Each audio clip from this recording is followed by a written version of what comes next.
Hello Cancer, thank you for joining me for your monthly forecast for April.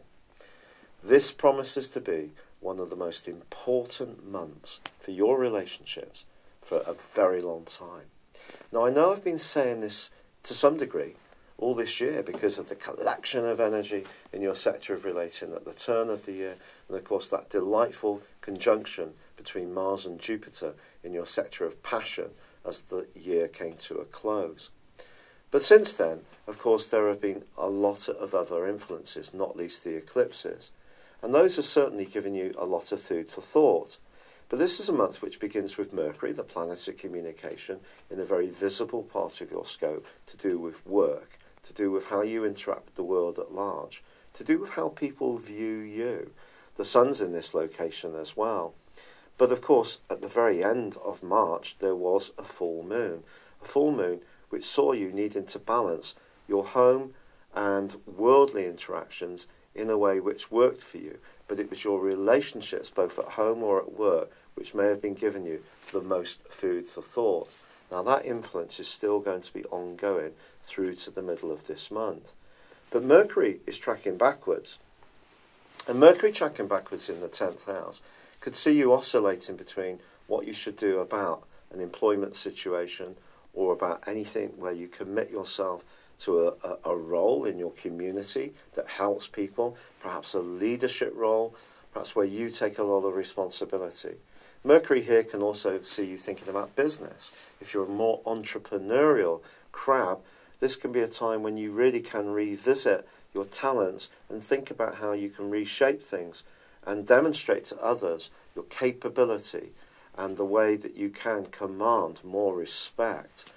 But obviously Mercury retrograde also points towards cancelled appointments, changes of mind, and it won't necessarily be a straightforward process because Mercury is challenged by Saturn itself through to the 9th of this month.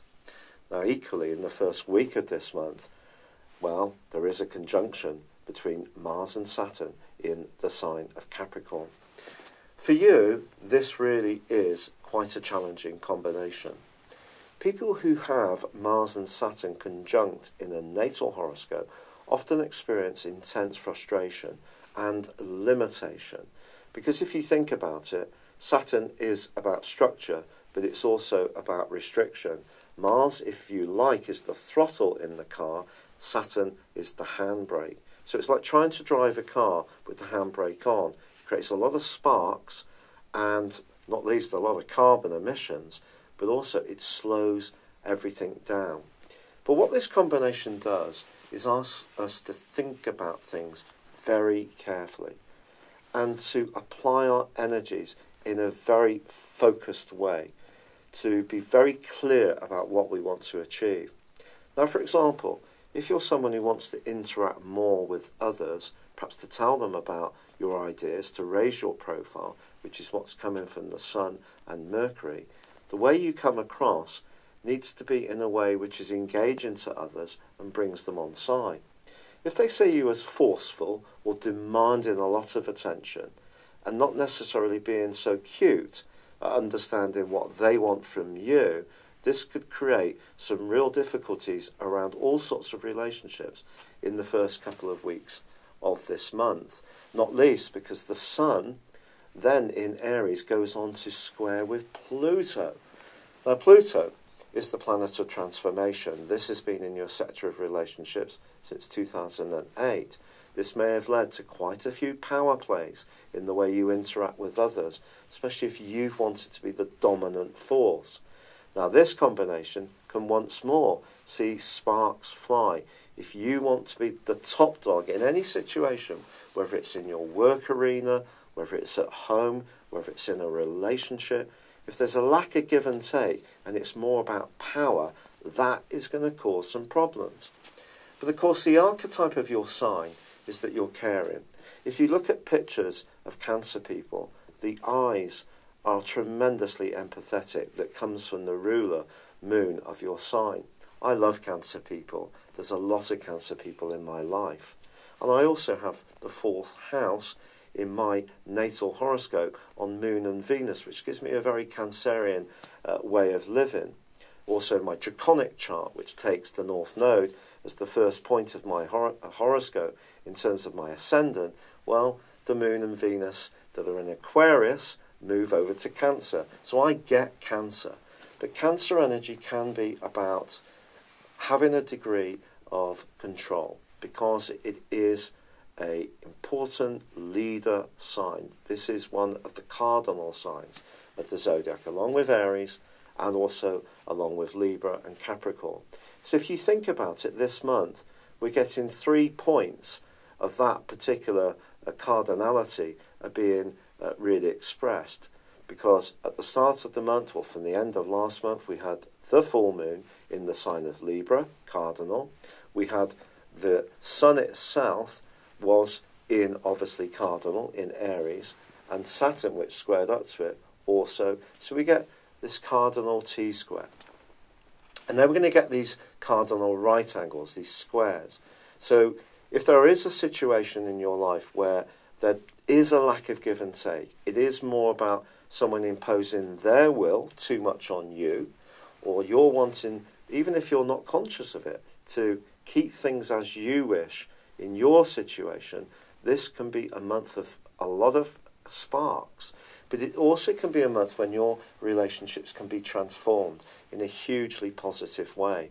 Not least that Venus, the planet of love, has moved into a gorgeous location as last month came to a close, one which is asking you to celebrate the things you have in common with people.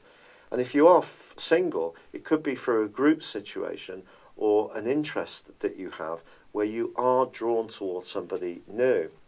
Now, if you are, this person is unlikely to be a lightweight. This person is likely to have something about them that has some gravitas. And invest in that. That's going to be a good thing. But Saturn does go retrograde at the heart of this month. And although Mercury starts to go forwards from the 16th, with Saturn going backwards for the next 5.5 months, it's saying to you, this challenge around relationships is not going to be just this month. It is going to go on. So the area that you can grow enormously with the help of Saturn and Pluto and Mars, this month specifically, is going to be about how you interact with others. However, in the last 10 days of this month, Mars and Pluto get together in a conjunction.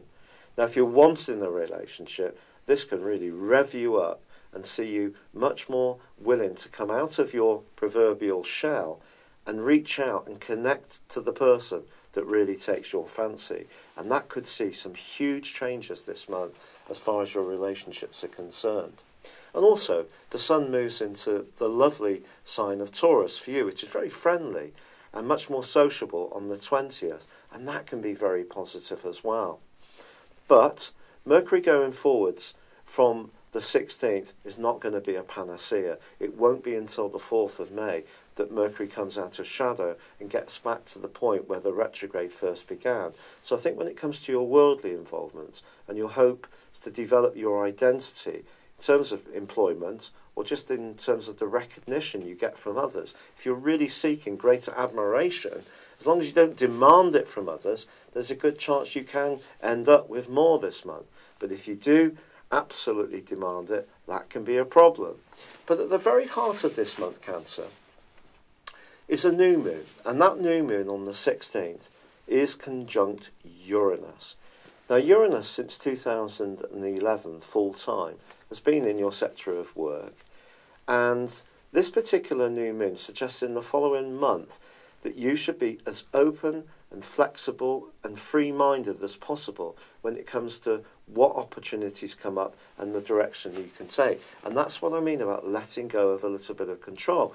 It's not necessarily you're trying to control anyone else.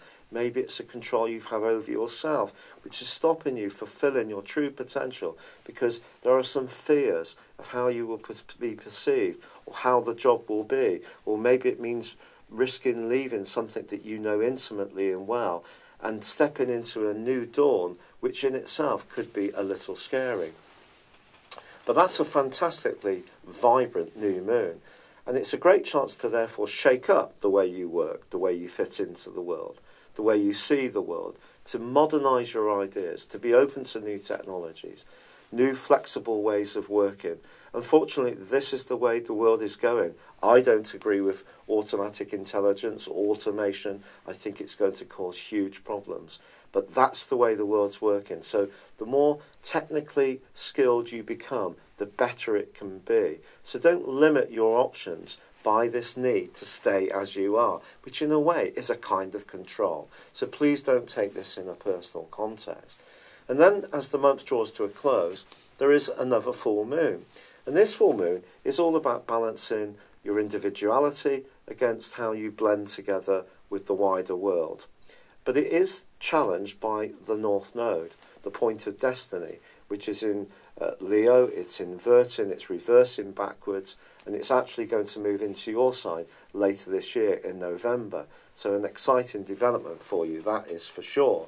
But for now, I think this is saying to you that when it comes to the things you want to invest your time, energy and passions in, you have to be realistic about your resources, and you also have to be realistic about your values. Don't compromise on them too much. So this is a month when I think you're going to encounter some powerful people.